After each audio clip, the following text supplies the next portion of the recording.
जैसे बोलेगा किसी, यदि किसी का मूल्य, जैसे किसी वस्तु का कोई मूल्य होगा शुरुआत में, फिर उसका दाम बढ़ जाएगा, ठीक, तो वही पूछेगा कि जब दाम बढ़ गया, ठीक, तो कितना प्रतिशत में बढ़ा। जैसे पहले मूल्य कुछ था, जैसे 500 रुपये था, फिर उसका दाम बढ़ गया, उसी वस्तु का दाम बढ़ के कितना हो गया 600, तो 600 रुपये अगर दाम बढ़ा, उसका 600 रुपये अगर बढ़ के, ये तो पूछे कि उसका दाम कितना बढ़ा, तो हम लोग बता देंगे 100 रुपये बढ़ा, लेकिन प्रतिशत में कितना बढ़ा। ऐसे सवाल जब पूछेंगे तो उनको ज्ञात करने के लिए हम किस सूत्र का प्रयोग करेंगे, कैसे लगाएंगे, देखो चलो। पहले लिखेंगे वस्तु का मूल्य कितना था, वस्तु का मूल्य कितना था 2000 रुपये, ठीक है, इतना था ना 2000 रुपये, बढ़कर कितना हो गया, वृद्धि होने पर, वृद्धि होने पर वस्तु का मूल्य कितना हो गया 4000 रुपये। कितना वृद्धि हुआ, देखो पहले जितना बढ़ा था, ठीक है, बढ़कर जितना हुआ था उसमें से इसको क्या करेंगे, घटा देंगे। 4000 रुपये में से कितना घटा देंगे 2000 रुपये, तो कितना आ जाएगा 2000 रुपये। आई बात समझ में, 2000 रुपये आपका क्या हुआ, रुपए में वृद्धि हुआ, लेकिन पूछा क्या है कि प्रतिशत वृद्धि कितनी होगी, ठीक है, लिखेंगे प्रतिशत वृद्धि बराबर, ठीक है। जैसे ध्यान देना लोग, हम लोग जैसे मार्क्स पाते हैं जब परीक्षा हो जाता है तो उसमें एक पूर्णांक होता है, एक प्राप्तांक होता है, पूछता है कि प्रतिशत कितना हुआ, तो एक पूर्णांक जैसे 600 का पूर्णांक है, ठीक है, पूर्णांक कितना हो गया 600 का हो गया, जितना टोटल नंबर होता है, ठीक है, और जितना हम प्राप्त करते हैं वो प्राप्तांक होता है, ठीक। तो जो पूर्णांक है 600 का हो गया, अगर हम 500 नंबर पाए तो कितना प्रतिशत नंबर पाए, तो लिखते हैं प्राप्तांक गुणे 100 बटा में पूर्णांक, लिखते हैं ना। उसी तरह ये है, वृद्धि कितना कोई 2000, तो लिखेंगे प्रतिशत वृद्धि बराबर वृद्धि गुणे 100 बटा में प्रारंभिक मूल्य, ठीक है, जो पहले मूल्य रहेगा शुरुआती दौर में, ठीक है, लिखेंगे वृद्धि, प्रतिशत वृद्धि बराबर वृद्धि गुणे 100 बटा में प्रारंभिक मूल्य। वृद्धि कितना हुआ 2000 गुणे 100, प्रारंभिक मान कितना था 2000, कट गया, कितना प्रतिशत आ गया 100%। वृद्धि कितना आया, प्रतिशत वृद्धि कितना आया 100%। क्यों 100% आया है, क्योंकि 2000 का पहले मूल्य था उसका, फिर उतने बढ़ गया, तो जितना था उतने बढ़ गया, तो 100% न बढ़ा, इसीलिए कितना आया है 100%। आई बात समझ में, ठीक है। किसी कुछ पूछना है, अगला सवाल देखो, क्या बोला है, किसी वस्तु का मूल्य 300 रुपये से कितना हो जाता है 500 रुपये, 300 रुपये से 500 रुपये, तो वस्तु के मूल्य में प्रतिशत वृद्धि कितनी हुई, ठीक है, ये भी उसी पे है, इसको उसी तरह लिखेंगे, वस्तु का मूल्य कितना रुपए 300 रुपये, कितना रुपए 300 रुपये, वृद्धि होने पर वस्तु का मूल्य, वस्तु का मूल्य कितना हो गया 500 रुपये, तो वस्तु के मूल्य में वृद्धि, वस्तु के मूल्य में वृद्धि बराबर कितना हो जाएगा 500 रुपये में से कितने घटा दें 300 रुपये को, ठीक है, तो कितना आ जाएगा 200 रुपये। ये 200 रुपये क्या हुआ है, वृद्धि हुआ है, जो पहले मूल्य था उससे कितना बढ़ गया, अब 200 रुपये ज़्यादा बढ़ गया। क्या बोला है कि प्रतिशत वृद्धि ज्ञात कीजिए, तो आप लिखेंगे प्रतिशत वृद्धि बराबर क्या आ जाएगा, वृद्धि गुणे 100 बटा के प्रारंभिक मूल्य, ठीक है, वृद्धि कितना हुई 200 गुणे 100, प्रारंभिक मान कितना है 300, 2 0 खत्म, इसका गुणा कर तो कितना हो गया 200 बटा में 3। जब काटोगे आपको कितना आएगा? 2/3%। कितना प्रतिशत की वृद्धि हुई? 66 सही 2/3%। आई बात समझ में? किसी को कुछ पूछना है? आगे सवाल लगाओ, जल्दी लगाओ। कि 6 टाइप हो गया। जैसे इसमें वृद्धि पूछा था, वृद्धि प्रतिशत, उसी तरह क्या पूछेगा इसमें? कमी। जो चीज बढ़ सकता है तो घट भी सकता है ना, ठीक। उसी तरह इसमें क्या पूछा है? प्रतिशत कमी। तो जैसे जैसे सवाल दिया है कि यदि किसी वस्तु का मूल्य 2500 रुपए से घटकर कितना हो जा रहा है? 2000 हो जाता है, तो वस्तु के मूल्य में कितने प्रतिशत की कमी हुई? उस जैसे उस सवाल को लगाए थे उसी तरह इस भी सवाल को लगाएंगे। तो लिखेंगे वस्तु का मूल्य, वस्तु का मूल्य कितना? 2500 रुपए, ठीक है। कितना रुपए? 2500 रुपए, ठीक। कितना घट गया? घटने के बाद, मूल्य घटने के बाद लिखो, मूल्य घटने के बाद। नहीं, ये नहीं लिखा जाएगा, ठीक है। फिर से लिखें, रख। देखो क्या लिखेंगे? वस्तु का मूल्य बराबर कितना रुपए? 2500 रुपए, ठीक है। मूल्य में कमी होने के बाद वस्तु का मूल्य कितना हो गया था? 2000 रुपए। आई बात समझ में? अब इसके बाद हम देखिए कितना कमी हुआ है। कमी कितना हुआ है? 2000 में से, सॉरी 2500 में से कितना घटा देंगे? 2000 रुपए। आई बात समझ में? तो कमी कितना आ गया? 500 रुपए। ये हमारा क्या निकल गया है? 500 रुपए कमी। किसमें? रुपए में। हमको निकालना क्या है? प्रतिशत कमी। तो लिखेंगे प्रतिशत कमी बराबर कितना हो जाएगा? कमी। जैसे उसमें वृद्धि हो रहा था तो वृद्धि गुणे 100, कमी होगा तो कमी गुणे 100 बटा में प्रारंभिक मान। कमी कितना का हुआ? 500 रुपए का गुणे 100। पहले मूल्य कितना था? 2500। 2 से 2 जीरो, 5 बचे 20 बचे 100। प्रतिशत कमी कितना का हुआ? 20%। आई बात समझ में? जिस तरह वृद्धि का था उसी तरह कमी का है। जहां वृद्धि था वहां क्या हो गया? बस कमी हो गया। आई बात समझ में? ये सवाल लग जाएगा, ये सवाल लग जाएगा, लगाओ लोग।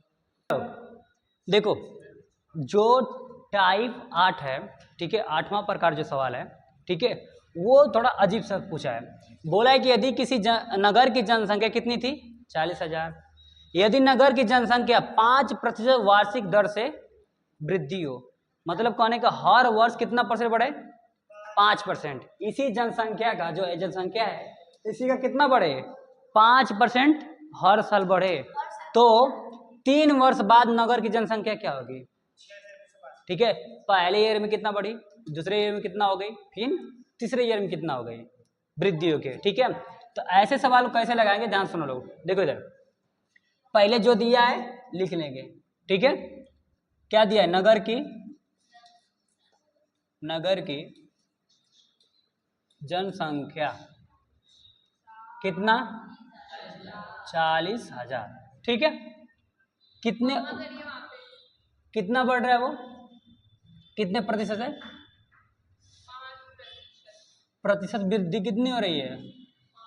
वार्षिक में।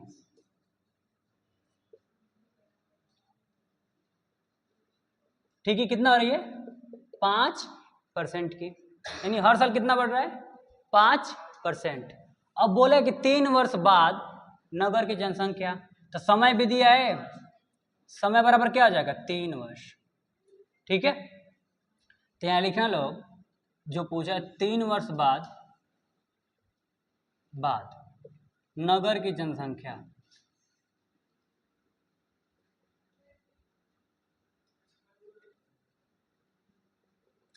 ठीक है, नगर की जनसंख्या। ठीक है, कितना हो जाएगा, जो जनसंख्या पहले दिया रहेगा उसको लिख लेना लो। कितना था जनसंख्या पहले, 40,000 गुणे, अब ये बताओ लो, लास्ट बीच में लिखते हैं 1 प्लस दर, साधारण ब्याज पढ़े हैं ना, ऐसे लिखा जाता है ना, कंपाउंड से पढ़ेंगे तो चक्रवृद्धि ब्याज। क्या लिखा, 1 प्लस दर बटा में 100, अब पावर क्या होता है टी, ऐसे होता है ना, तो जहां दर है वहां क्या लिखते हैं 5%, समय कितना 3। ठीक है, अब इसको हल कर तो कितना आ जाएगा, 40,000 गुणे कितने बार कटा, 20 बार में, गुणा कराओ, 20 एक कम 20 एक 21 बटा में 20 के पावर 3 बराबर 40,000 गुणे 21 गुणे 21 गुणे 21 बटा में 20 गुणे 20 गुणे 20, 1 2 3 1 2 3, अदो दूनी 4, 4 दाप 40, फिर 2 से काट दो कितने बार में 5, अब गुणा कराओ तो कितना आ गया, इसका तीनों गुणा कराओ, 5 गुणा कराओ 6,000, गलत आ रहा है, इससे ज्यादा आना चाहिए।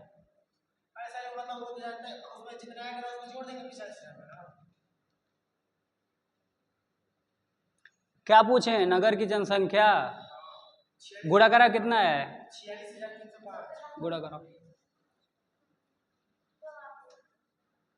21 का क्यूब कितना आता है,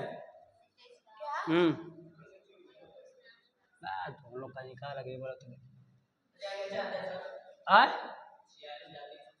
46,000, शांत हो जाओ, 46,300, यही ना, यही क्या हो जाएगा आपका आंसर, यानी कि बोला है 3 वर्ष बाद नगर की जनसंख्या कितनी हो जाएगी 46,305। जब ये पूछेगा कि नगर की जनसंख्या में कितना वृद्धि हुआ तब लिखें, घटा के लिखेंगे उसका आंसर। जब टोटल पूछा है 3 वर्ष बाद तो ऐसे लगाएंगे। आई बात समझ में? देखो, जब भी ऐसा सवाल पूछेगा कि यदि किसी नगर की जनसंख्या कितनी है 40,000 और इतने प्रतिशत दर से बढ़ रही है, यहाँ लिख दे रहे हैं, यानी कि किसी नगर की जनसंख्या कितनी है x, ठीक है, r% से क्या हो रही है, बढ़ रही है, वृद्धि हो रही है, ठीक है, और t समय बाद उसकी जनसंख्या कितनी हो जाएगी, उसके लिए सूत्र क्या होता है, ठीक, तो लिखेंगे x गुणे 1 प्लस r बटा के 100 पावर t। आई बात समझ में? x क्या है, पहली जनसंख्या, 1 प्लस r क्या है, दर आपका, ठीक है, बटे में 100, अब पावर t, t कितना था 3। आई बात समझ में? ये दो दूनी 4 दाप 40, फिर 2 बचा ये, 2 बचे, आई बात समझ में? चलो बीच में बुला दें, हाई का कब पढ़ाए, फिर से स्टार्ट करना दे। चलो देखो इधर, इसी के टाइप का, जैसे इसमें क्या हुआ है वृद्धि, तो इसी के जस्ट विपरीत क्या बोला है, कमी, क्या बोला है, कम हो, ठीक है, तब के सवाल को लगाएंगे। जैसे मान चलो ये सूत्र है ना, वृद्धि बोलेगा तो क्या करेंगे, जोड़ेंगे, कमी बोलेगा तो घटाएंगे, बस इसी पे लगेगा। तो पहले नगर की जनसंख्या देखो, इस सवाल, नगर की जनसंख्या कितनी थी 3,000, सही है, कितने दर से बढ़ रही है, बढ़ नहीं रही, कमी हो रही है, प्रतिशत कमी वार्षिक दर से, माने कि एक वर्ष में कितना बढ़ रहा है, वो कम हो रहा है 10%। कितने समय में कितना बोला है, समय नहीं दिए, समय लिख लो, 5 वर्ष लिख लो, 5 वर्ष, ठीक है, समय कितना हो गया 5 वर्ष। आई बात समझ में? समय दे दिया, दर दे दिया, आपका जनसंख्या भी दिया है, तो क्या बोला है कि कितने वर्ष बाद, 5 वर्ष बाद नगर की जनसंख्या क्या हो जाएगा? पहली जनसंख्या कितनी थी? 3000 गुणे 1 प्लस कितने दर से कम हो रही है? 10 बटे में 100 के पावर 5। ठीक है, 3000 गुणे 1, 10 एक कम, सॉरी यहाँ माइनस रहेगा। ठीक है, क्योंकि क्या हो रहा है? कम ही हो रही है। 10 दा पे 100, तो 10 एक कम, 10 में से 1 घटाओ 9, कितना हो जाएगा? 9 बटा में 10 के पावर 5। ठीक है, तो 3000 गुणे 9 गुणे 9 बटा में 5 बार, सॉरी 10 गुणे 10 गुणे 10 गुणे, तो 1 2 1 2 3। अब गुणा करा तो कितना आ रहा है? देखो 9 का क्यूब करो कितना आता है? 729। 9 9 81 त्याई 243 बटा में 10 दा पे 100। ठीक है, थोड़ा भाग करो तो इसमें कितना आ रहा है? 72.9 गुणे 24.3। इसका गुणा करो डायरेक्ट, कितना आ रहा है? देखो तो मोबाइल ही हमारे दे। देखो इतना याद रखना, दशमलव कहाँ से लगाए पता है? अगर इस 10 से 100 है ना, इसको तोड़ सकते हैं 10 10 में, तोड़ सकते हैं ना। 1 को 10 से इसमें भाग करें तो 1 अंक पे दशमलव, 1 को 10 से इसमें भाग करें तो 1 अंक पे दशमलव, इसीलिए दोनों में लगा दिए ताकि ये इसका हो जाए, सरल हो जाए। देखो कितना है? 1771.47। अब दशमलव में संख्या जाएगी नहीं, इसीलिए दशमलव क्या करेंगे? हटा देंगे। तो 5 वर्ष बाद कितनी हो जाएगी जनसंख्या उसकी? 1771। आई बात समझ में? ठीक है, जब वृद्धि होगा तो आप प्लस करेंगे, जब कमी होगा